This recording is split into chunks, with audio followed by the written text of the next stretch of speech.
مردای قوی در شرایط سخت کار میکنن. به حدود 10 یا 12 نفر زمینه کاری را مساعد ساختیم. یگانه را وجود داره و هم تلاش است، زحمت کشی است.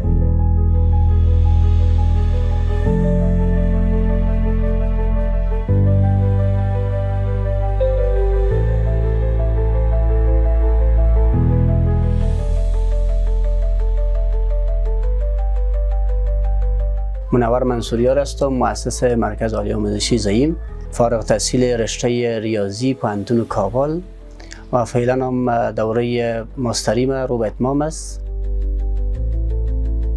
من در سال 1389 که مرکز آموزشی زعیم تأسیس کردم، از اون زمان تا به حال مصروف تدریس مضامین آمادگی کنکور هستم و بعد از اینکه من دوره رهبریت اکمال کردم خلاص شد که بسیار شاگردان فارغ شدن و 3 سال میشه که در مکتبم تدریس میکنم و همچنان در دانشگاه خصوصی هم مصروف تدریس مضامین ساینسی هستم.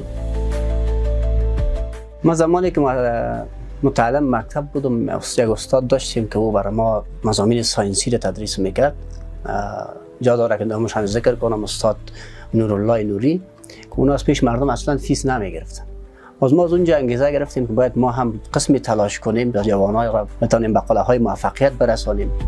از سال 1389 به این طرف که در حدود 14 به 15 سال میشه، در این مرکز آموزشی زعیم 7 نفر از طبقه ذکور و 6 نفر از طبقه اناث مصروف تدریس در اینجا هستند که ما توانستیم به حدود 10 یا 12 نفر یا بیشتر از او را ما برشان زمینه کاری را مساعد ساختیم که اونا حقوق ماهوار دریافت میکنن.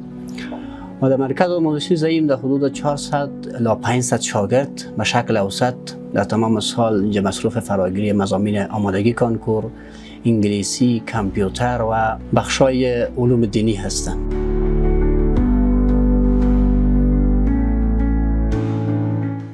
ما به ورزش زیاد علاقه‌مندی دارم که مدت چندین سال مسئول برگزاری مسابقات پهلوانی زون شرق بودم که در اونجا چندین تقدیرنامه ما گرفتیم و همچنان ای که ما بعضی برنامه ها را گردانندگی میکنیم که محافل اسلامی می باشه، در اونجا برای ما تقدیرنامه دادن و در پانتون های خصوصی و بعضی جاهای دیگر هم است. یک از برنامه های ما خویی است که ما بخیر بتونیم مرکز آموزشی زعیم ارتقا بدیم، یک مکتب جور کنیم و در آینده بخیر را بتونیم به سطح تحصیلات عالی و مؤسسه تحصیلات عالی زعیم بخیر ما تأسیس کنم و به این شکل نهاد خیریه زعیم و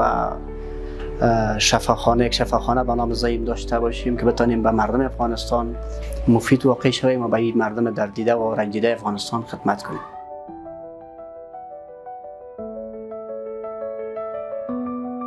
یک مقوله بسیار خوب است، میگه اگر میخوای یک کشور شما تباه بسازین، برای 24 ساعت دروازه معارف از او رو بسته کنین، کشور خودش تباه میشه. و این که سالها میشه که دروازه پانتون‌ها و مکاتب بر روی خانم‌ها بسته است و این یک امر بسیار ضروری است که باید خانم‌ها تحصیل کنن، کار کنن و آموزش ببینن. در جاده هموار دویدن هنری نیست، مردانه دویدن هنرش در خم و پیچ است. در شرایط آسان هر کس کار میکنه، تلاش میکنه. این وقتی شرایط سخت است، مردای قوی در شرایط سخت کار میکنن. اگر میخواین که به اهدافتان برسین، فقط یگانه را وجود داره و هم تلاش است، زحمت کشی است و درس بخوانین.